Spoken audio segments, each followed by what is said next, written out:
uninsured, 20 million of the 130. We have not in the past even reconciled that bill. The AOA currently says we can go back 4 years and reconcile that. This is the first quarter upon our insistence that they went back and reconciled the last quarter, and indeed we overpaid UM $1.5 million for the last quarter. We have never reconciled that part ever before.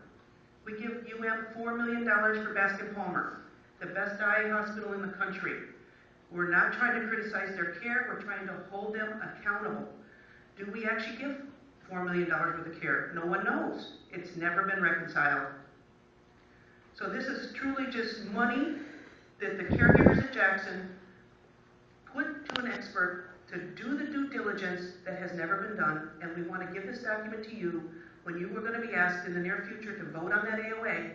We want you to know that you've held UM accountable for the public money they receive from Jackson, that they can actually say that we gave $20 million of care to the indigent.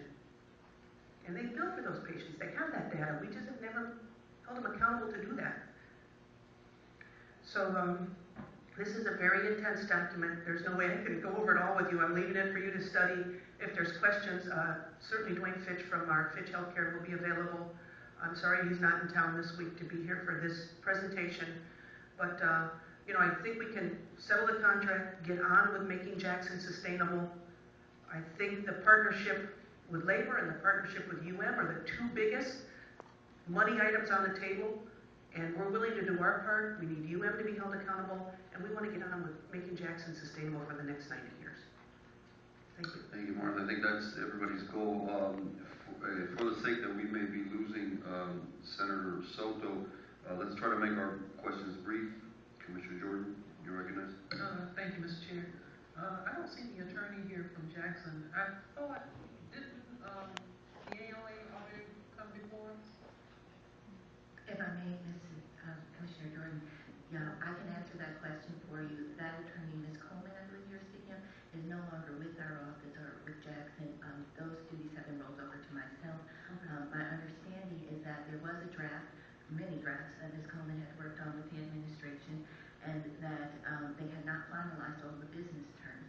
And so those discussions are ongoing, and when those next business points have been addressed, then that will go back to my office for further drafting and revision, and again, drafts will go back and forth between the parties as they work on negotiating those points. Okay, I thought I also had an item on the agenda at one of the committee meetings that allows us to separate the negotiations for the AOA for FIU and UM. It's on this week. Yes, there is an item coming up. Okay. We'll have our public hearing. And I'd like to which is separate in the committees.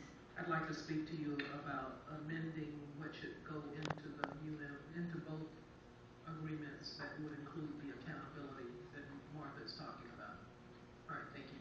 Okay. Any further questions?